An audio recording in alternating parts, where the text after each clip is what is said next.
Hello दोस्तों, नमस्कार। एक बार फिर से हम टारगेट विद विश्वजीत एजुकेशन के ऑनलाइन प्लेटफॉर्म में आपका हम स्वागत करते हैं।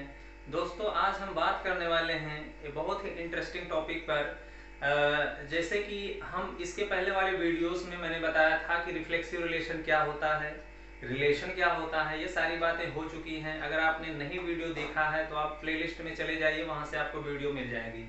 तो आज हम कुछ 3 बहुत ही इंपॉर्टेंट आपके जो है एग्जाम्पल्स करने वाले हैं, जो कि बेस्ड होगा रिफ्लेक्सिव रिलेशन पे।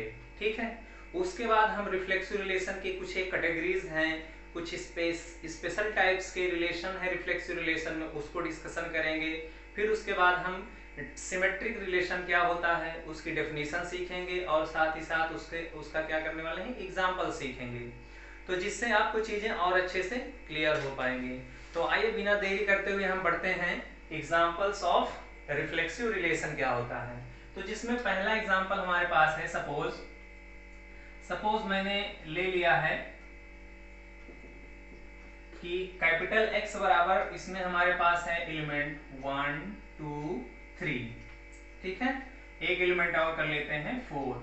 तो हमारे पास अगर कैपिटल X हमारे पास ये है नॉन एम्प्टी सेट 1 2 3 4, और मैं इस पे रिलेशन डिफाइन करने चल रहा हूँ। बहुत स्पेसिफिक रिलेशंस हैं ये सब, कुछ रिस्ट्रिक्टेड रिलेशंस हैं। जैसे हमने यहाँ पे एक रिलेशन डिफाइन किया कि x comma y such that x is less than y।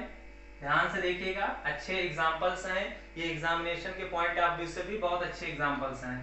और R2 है हमारे पास x comma y such that x बराबर y। एंड तीसरा एग्जांपल है R3 x comma y such that x बराबर y प्लस 1। तो देखिए ये 3 एग्जांपल बहुत इंपॉर्टेंट हो सकते हैं आपके सिलेबस के अकॉर्डिंग। तो वन बाय वन हम इसको टेस्ट करने वाले हैं। तो क्या यहाँ पे R1 जो है कैपिटल X पे रिफ्लेक्सिव रिलेशन फॉर्म कर रहा है, क्या R2 जो है कैपिटल X पे रिफ्लेक्सिव रिलेशन फॉर्म कर रहा है, तो क्या इसी तरह से R3 जो है रिफ्लेक्सिव रिलेशन है ऑन सेट X। तो आइए हम वन बाय वन टेस्ट करने का प्रयास करते हैं। तो सबसे पहले आप देखिए कि ये देखिए R1 जो है X पे रिलेशन डिफाइन है, तो इसका मतलब क्या होगा ये कि ये पक्का इसका सबसेट होगा किसका, X क्रॉस X का। ये भी सबसेट होगा X क्रॉस X का, ये भी सबसेट होगा X क्रॉस X का। तो अब हमको क्या करना है कि सबसे पहले आपको निकालना है X क्रॉस X। बिना देरी करते हुए हम सबसे पहले फाइंड करने वाले हैं X क्रॉस X, और X क्रॉस X निकालना आप लोगों को आता है। तो आइए हम यहीं पे बिना देरी करते हुए X क्रॉस X इवेल्युएट कर लेते हैं। अब देखिए X क्रॉस X में कितने एलिमेंट आएंगे। अब देखिए इसमें कितने एलिमेंट हैं, 1 2 3 4, यानी 4 एलिमेंट्स हैं। तो मैंने बताया था X क्रॉस X के अंदर कितने ऑर्डर्ड पेयर आएंगे, 16 आएंगे, यानी 4 into 4। मैंने इसके पहले वाले वीडियो में बताया है। तो कौन कौन से आएंगे एलिमेंट उसको लिख लेते हैं। पहला आएगा 1 कामा 1, 2 कामा 2, 3 कामा 3, 4 कामा 4, ये आ जाएंगे। फिर जो है 1 कामा 2, 1 कामा 3 एंड 1 कामा 4। फिर आ जाएगा 2 कामा 1, 2 कामा 3 और 2 कामा 4। इसी तरह से आ जाएगा 3 कामा 1, 3 कामा 2, 3 कामा 4। इसी तरीके से आ जाएगा हमारे पास एलिमेंट 4 कामा 1, 4 कामा 2, 4 कामा 3। तो इतने सारे हमारे पास एलिमेंट्स आ जाएंगे, और आप लोग अपने नोटबुक में अच्छे से इसको लिख भी सकते हैं, कोई दिक्कत नहीं है। तो अब देखिए R1 को देखिए वन बाय वन हम चेक करने वाले हैं कि क्या R1 जो है रिफ्लेक्सिव रिलेशन है। तो इस रिस्ट्रिक्शन को देखना, ये रिस्ट्रिक्शन वाले जो है रिलेशंस आपको दिए गए हैं किस सेट पर, कैपिटल X सेट पे। और ये सारे किस फॉर्म में लिखे गए हैं, सेट बिल्डर फॉर्म में लिखे गए हैं, जहां पे हमको कुछ सिंबल्स से के द्वारा रिप्रेजेंट किया जाता है सेट, उसे हम सेट बिल्डर फॉर्म बोलते हैं। अब इसको हम सबसे पहले रोस्टर फॉर्म में लिख सकते हैं, रोस्टर फॉर्म में लिख लेते हैं। तो रोस्टर फॉर्म क्या हो सकता है R1 का, तो आइए नीचे हम देखते हैं। तो तो पहले हम R1 के बारे में बात कर लेते हैं। बिल्कुल सेम पैटर्न पे R2 और R3 भी काम हो जाएगा, ठीक है। तो R1 में कौन से एलिमेंट आएंगे? अब देखिए इसमें दिया गया है कि x एंड y इस तरीके से रिलेटेड होंगे कि जो पहला वाला टपल है वो जो है सेकंड वाले टपल से छोटा होगा। तो हमारे पास x क्रॉस x से कौन कौन से ऐसे ऑर्डर पेयर होल्ड कर रहे हैं इस कंडीशन को, उसको पकड़ लेना है। तो जैसे हमारे पास ये वाला देखिए 1, 2, 1, 3 और 1, 4, इसी तरीके से 2, 3 एंड 2, 4, 3, 4, इतने एलिमेंट्स आ जाएंगे। देख लीजिए पहला टपल सेकंड टपल से बड़ा है, पहला टपल सेकंड टपल से बड़ा है, तो ये सारे आपके पास आ जाएंगे मेंबर्स, और ये x क्रॉस x के हो जाएंगे क्या, सबसेट हो जाएंगे। तो अब देखिए क्या R1 जो है रिफ्लेक्सिव रिलेशन है, तो आप देख पा रहे होंगे रिफ्लेक्सिव रिलेशन की क्या प्रॉपर्टी होती है कि हमारे रिफ्लेक्सिव रिलेशन के लिए x, x होना चाहिए such that for all x belonging capital X, मतलब खुद से रिलेशन बनाना चाहिए जितने भी एलिमेंट्स हो कैपिटल X में। लेकिन यहाँ पे ऐसा कोई भी मेंबर नहीं मिल पा रहा है, यानी 1 रिलेटेड टू 1 नजर नहीं आ रहा है, 2 इसका मेंबर 2 रिलेटेड टू 2 नजर नहीं आ रहा है। तो इस तरीके से हम क्या कह सकते हैं कि R1 आपका रिफ्लेक्सिव रिलेशन नहीं है। तो इस तरीके से आपका क्या हो गया, R1 इज नॉट रिफ्लेक्सिव। तो इस रिस्ट्रिक्टेड एग्जांपल को इसी तरीके से हम डील करेंगे। अब आइए इसी क्रम में आगे हम बढ़ते हैं, हम R2 को चेक करेंगे। R2 को चेक करेंगे तो R2 में क्या है, x बराबर y है। तो x बराबर y के लिए हमको क्या करना पड़ेगा, हमें R2 देखिए R2 में कौन से एलिमेंट आ जाएंगे, जो दोनों कोऑर्डिनेट्स एक दूसरे के इक्वल होंगे। तो यहाँ पे एलिमेंट आ जाएगा आपके पास 1, 1, 2, 2 एंड 3, 3 एंड 4, 4, तो ये आ जाएगा आपके पास। तो अब बताइए R2 रिफ्लेक्सिव रिलेशन है, तो आप रिफ्लेक्सिव रिलेशन की एक कंडीशन है खुद से रिलेटेड होना चाहिए। x में देखिए 1 है, 1 रिलेटेड टू 1 है, 2 है, 2 रिलेटेड टू 2 है, 3 है, 3 रिलेटेड टू 3 है, 4 है, यानी R2 आपका क्या हो जाएगा, 100% रिफ्लेक्सिव रिलेशन हो जाएगा। तो इसी क्रम में आप जो है R3 को चेक करके बताइएगा कि यह रिफ्लेक्सिव रिलेशन है कि नहीं है। ये आपके लिए एक होमवर्क टाइप का हो जाएगा, इसे आप कमेंट के माध्यम से जरूर बताइएगा कि ये रिफ्लेक्सिव रिलेशन है कि नहीं है। तो इसके पहले आपने देखा कि रिफ्लेक्सिव रिलेशन के एग्जांपल्स किस प्रकार से हमने यहाँ पे डील किए हैं, और साथ ही साथ एक हमने होमवर्क के लिए भी आपको दे दिया है। अब आगे हम बढ़ना चाहेंगे, एक रिफ्लेक्सिव रिलेशन में एक नया रिलेशन है जिसको हम बोलते हैं आइडेंटिटी रिलेशन। तो आपके पास हेडिंग होगी अगली, identity relation.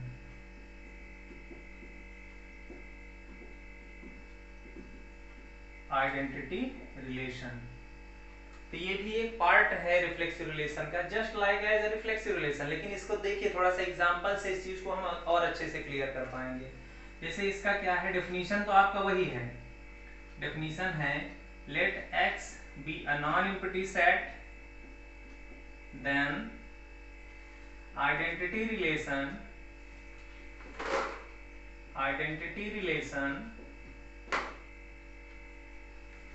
on capital X is denoted by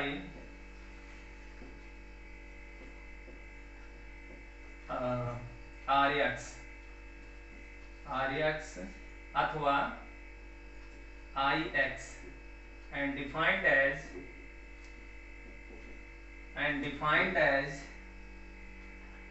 IX बराबर x, x such that for all x belong in capital X। देखिए डेफिनेशन तो बिल्कुल आपका रिफ्लेक्सिव रिलेशन है, और इस तरीके से आइडेंटिटी रिलेशन को हम रिफ्लेक्सिव रिलेशन बोल भी सकेंगे, कोई इसमें डाउट नहीं है। बट देखिए थोड़ा सा डिफरेंस है आइडेंटिटी रिलेशन और रिफ्लेक्सिव रिलेशन, किस तरीके से हम इसको इन दोनों के बीच में अंतर जो है देख सकते हैं। तो एग्जांपल के लिए हम देखते हैं, अब आपसे पूछते हैं कौन सा आइडेंटिटी रिलेशन है, कौन सा रिफ्लेक्सिव रिलेशन है, या दोनों है कि नहीं है। तो जैसे हम एक ले लेते हैं सेट 1, 2, 3, मैंने ले लिया एक x बराबर 1 2 3। तो अब हमने यहाँ पे रिलेशन डिफाइन किया कि 1 कामा 1 2 कामा 2 3 कामा 3, ठीक है। और दूसरा रिलेशन इस पे मैंने डिफाइन किया 1 कामा 1 2 कामा 2 3 कामा 3 और 1 कामा 3 ये लिया। और मैंने तीसरा रिलेशन डिफाइन किया 1 कामा 1 2 कामा 2 ये। तो अब देखिए x क्रॉस x के r1 r2 r3 तीनों क्या है, सबसेट्स हैं। तो अब बताओ इसमें से कौन से आइडेंटिटी रिलेशन हैं, तो आप बताइए। तो अब यहाँ पे कंफ्यूज नहीं होना है आइडेंटिटी रिलेशन को पहचानने में। देखिए आइडेंटिटी रिलेशन में क्या कहता है कि कैपिटल एक्स के जितने भी मेंबर हों खुद से रिलेटेड मिल जाए बस, और उसके साथ कुछ नहीं चाहिए। तो देखिए जैसे पहला रिलेशन R1 है, तो R1 में क्या है 1x का मेंबर है 1 रिलेटेड टू 1 है, 2x का मेंबर है 2 रिलेटेड टू 2 है, 3x का मेंबर है 3 रिलेटेड टू 3 है। तो इसके अलावा और कोई एडेड पेयर नहीं आया हुआ इसमें, तो ये 100% क्या हो जाएगा, आइडेंटिटी रिलेशन। ये 100% आइडेंटिटी रिलेशन हो जाएगा। बट अब R2 को देखिए, R2 क्या है 1 related to 1 2 related to 2 3 related to 3 लेकिन 1 रिलेटेड टू 3। अब ध्यान से देखिए आइडेंटिटी रिलेशन और रिफ्लेक्सिव रिलेशन में क्या थोड़ा सा अंतर है कि आइडेंटिटी रिलेशन में केवल आपको मतलब खुद से ही रिलेटेड वाले ऑर्डर्ड पेयर होने चाहिए, लेकिन अगर इसमें और अतिरिक्त कोई ऑर्डर्ड पेयर मिल जाता है जो खुद से रिलेटेड के अलावा वाला होता है तो वो आइडेंटिटी रिलेशन नहीं होता है, ये होगा not identity, not identity relation but reflexive. ये रिफ्लेक्सिव होगा, लेकिन ध्यान समझिएगा बात को। रिफ्लेक्सिव क्या कहता है कि हमारे कैपिटल एक्स के अंदर जितने भी मेंबर हो वो खुद से रिलेटेड होने चाहिए, बाकी उसके अंदर जितने भी ऑर्डर्ड पेयर आप डालना चाहें एक्स क्रॉस एक्स से ले सकते हैं। बट आइडेंटिटी रिलेशन यह कहता है कि हमारे पास जितने कैपिटल एक्स के मेंबर हों केवल उन्हीं मेंबर्स का खुद से रिलेशन मिलना चाहिए बस, और इसके अतिरिक्त आपका एक्स क्रॉस एक्स से मेंबर नहीं होना चाहिए, बस इतना सा अंतर है। तो इस तरीके से देखिए ये R2 क्या हुआ, नॉट आइडेंटिटी बट रिफ्लेक्सिव। तो R3 क्या है, R3 ना तो रिफ्लेक्सिव है और ना ही आइडेंटिटी है। क्यों, क्योंकि 3x के अंदर है, 3 रिलेटेड टू 3 इसके अंदर नहीं दिख रहा है। तो ये क्या है, neither identical, neither identity nor reflexive. मतलब R3 ना तो आइडेंटिटी रिलेशन है ना ही या रिफ्लेक्सिव रिलेशन है। तो इस तरीके से एक यहाँ पे रिजल्ट तैयार हो जाता है। वह रिजल्ट क्या हो सकता है, आइए हम यहाँ पे लिख देते हैं। रिजल्ट ये तैयार हो जाता है कि नोट हमारे पास ये हो जाता है कि every identity relation is reflexive but converse need not be true। अर्थात अगर कोई भी आइडेंटिटी रिलेशन है तो वो रिफ्लेक्सिव हो जाएगा, लेकिन प्रत्येक रिफ्लेक्सिव रिलेशन आइडेंटिटी रिलेशन नहीं होगा, जैसे कि आप एग्जांपल्स में देख सकते हैं। यहाँ पे देखिए, जैसे एग्जांपल देखिए, यहाँ पे देखिए x हमने लिया 1 2 3 और हमने रिलेशन डिफाइन किया 1 1 2 2 3 3 एंड 1 2। ये अब बताइए ये रिफ्लेक्सिव तो है लेकिन आइडेंटिटी नहीं है, लेकिन प्रत्येक आइडेंटिटी रिलेशन रिफ्लेक्सिव रिलेशन होता है। तो देखिए जैसे यहाँ पे 1 कामा 1 2 कामा 2 एंड 3 कामा 3। अब देखिए ये रिफ्लेक्सिव भी है, ये रिफ्लेक्सिव भी है और आइडेंटिटी रिलेशन भी है, दोनों हैं। लेकिन ये क्या है, रिफ्लेक्सिव तो है लेकिन आइडेंटिटी रिलेशन नहीं है। तो इस तरीके से आप इस रिजल्ट को देख सकते हैं।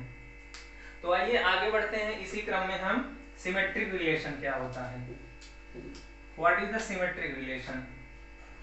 सिमेट्रिक रिलेशन सेकंड है टाइप का इसमें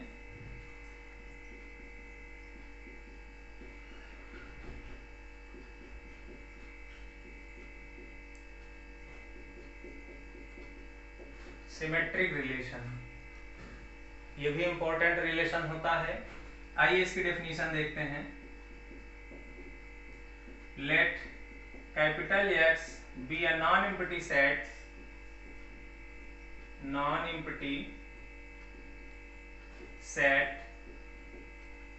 then the relation R on capital X is said to be a symmetric relation